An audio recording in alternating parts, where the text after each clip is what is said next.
আসসালামু আলাইকুম দর্শক। আজকে শুক্রবার, ছুটির দিন। তাই বিকেলবেলা বের হয়ে পড়লাম চট্টগ্রাম হজরত বাইজিদ বুস্তামি রহমতুল্লাহ আলাইহের মাজারের উদ্দেশ্যে। সেখানে বিরল প্রজাতির কচ্ছপ আছে, সেগুলো দেখার জন্য। তা আপনারা যদি দেখতে চান তাহলে অবশ্যই আমাদের সাথে থাকবেন। তো আপনারা যদি এই মাজারে আসতে চান তাহলে চট্টগ্রামের যে কোনো জায়গা থেকে কালুরঘাট কুয়াশ চলে আসবেন। এখান থেকে সিএনজিতে জনপ্রতি 20 টাকা করে ভাড়া নেবে অক্সিজেন। অক্সিজেন থেকে লেগুনা বা টিকটিকিতে জনপ্রতি 5 টাকা ভাড়া নেবে মাজার গেট পর্যন্ত। আমার বাবা আজকে অনেক খুশি, সে আবার একটু ঘুরতে পছন্দ করে। অবশেষে চলে আসলাম বাইজিদ বুস্তামির মাজার। এটা হলো দিঘি। চলুন যাই, আগে কচ্ছপ দেখে আসি। মাজার সংলগ্ন বিশালাকার দিঘিটি বুস্তামির কাসিম, স্থানীয়ভাবে মাজারি নামে পরিচিত, এবং গজার মাছের স্থানীয়ভাবে গজারির জন্য বিখ্যাত। বিপন্নপ্রায় প্রজাতি কাসিম আন্তর্জাতিকভাবে স্বীকৃত একটি অত্যন্ত বিরল এবং চরমভাবে বিপন্নপ্রায় প্রজাতি। বর্তমানে এই মাজার প্রাঙ্গণ ছাড়া বিশ্বের আর কোথাও এদের দেখা মেলে না। জনশ্রুতি ও ভক্তদের বিশ্বাস অনুযায়ী এই কচ্ছপগুলোর পেছনে একটি অলৌকিক কাহিনী জড়িত আছে। কিংবদন্তি অনুসারে বাইজিদ বুস্তামি যখন এই অঞ্চলে ভ্রমণ করেন তখন এখানে প্রচুর দুষ্ট জিন এবং পাপিষ্ট আত্মার আনাগোনা ছিল।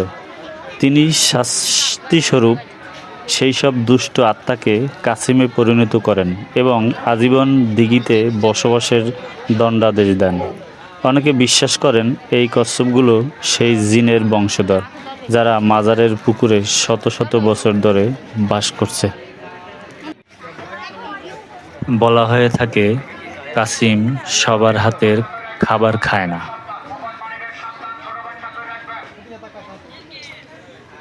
আমার বাবা একটু চেষ্টা করতেছে খাবার খাওয়ানোর জন্য, কিন্তু সে ব্যর্থ। এরকম শোনা যায় যে যার খাবার খায় তার ভাগ্য নাকি ভালো। জানি না এর সত্যতা কতটুকু। অনেককে দেখলাম কাসিমের মাথায় হাত বুলিয়ে সেই হাত আবার নিজের মাথায় বুলাতে। কি হয় তাতে আমি জানি না। এটার মুখে দাও।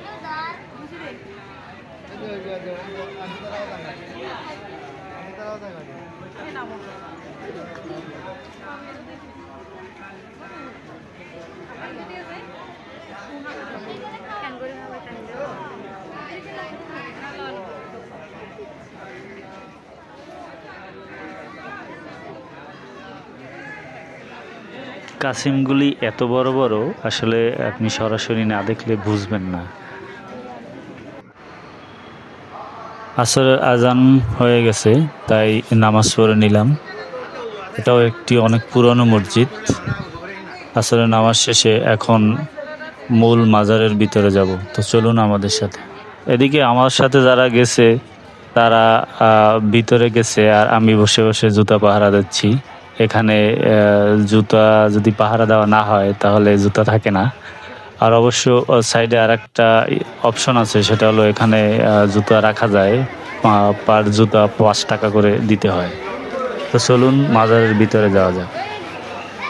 চট্টগ্রামের নাসিরাবাদে একটি ছোট পাহাড়ের উপরে অবস্থিত বাইজিদ বুস্তামির মাজার। এটি ইরানের বিখ্যাত সুফি সাধক হজরত বাইজিদ বুস্তামি রাদিয়াল্লাহু তাআলা আনহুর এর নামে পরিচিত। তবে ঐতিহাসিকভাবে তার এই অঞ্চলে আগমনের কোনো সুনির্দিষ্ট প্রমাণ পাওয়া যায় না। ধারণা করা হয় যে মুসলিম ফকির ও আউলিয়াগণ চট্টগ্রামে ইসলাম প্রচারের সময় এই ধরনের পাহাড়ের চূড়ায় আবাস স্থাপন করতেন এবং বাইজিদ বুস্তামি সহ অনন্য সাধকদের নামে মাজার শরীফ বা সমাধিক্ষেত্র নির্মাণ করতেন। তাই চট্টগ্রামের এই মাজারটিকে মূলত বাইজিদ বুস্তামিকে উৎসর্গ করা একটি জবাব বা প্রতিরূপ বলে মনে করা হয়। স্থানীয় জনশ্রুতি অনুযায়ী বাইজিদ বুস্তামি চট্টগ্রামে এসেছিলেন। প্রস্থানকালে ভক্তরা তাকে থেকে যাবার অনুরোধ করলে তিনি তাদের ভক্তিতে মুগ্ধ হয়ে কনিষ্ঠ আঙ্গুল কেটে কয়েক ফোঁটা রক্ত মাটিতে ফেলে দেন এবং সেই স্থানে তার নামে মাজার গড়ে তোলার অনুমতি দেন। অষ্টাদশ শতাব্দীর কিছু কবির কবিতায় শাহ সুলতান নামক একজন মনীষীর নাম উল্লেখ আছে, যাকে বায়েজিদ বোস্তামীর উপাধি সুলতানুল আরেফিনের সংক্ষিপ্ত রূপ মনে করে অনেকে তাকে অভিন্ন ব্যক্তি ভাবেন।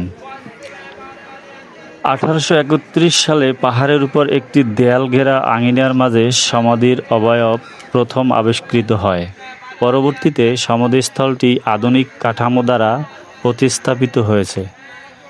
সমাধি পাহাড়ের পদদেশে একটি 3 গম্বুজ বিশিষ্ট মুঘল রীতির আয়তাকার মসজিদ এবং একটি বিশালাকার দিঘি রয়েছে। স্থাপত্যশৈলী দেখে ধারণা করা হয় মসজিদটি মুঘল সম্রাট আওরঙ্গজেবের আমলে নির্মিত। মাজারের ঠিক পিছনে আরেকটা জায়গা আছে, যেই জায়গাটাকে 12 আউলিয়ার মাজার বলা হয়।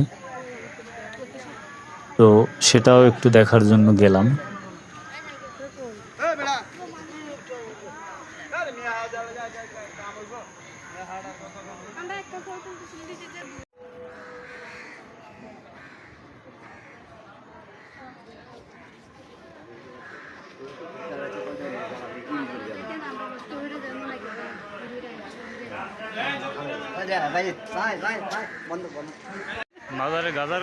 এই যে এখানে লাল সুতো বাঁধলে নাকি মনের ইচ্ছা পূরণ হয়।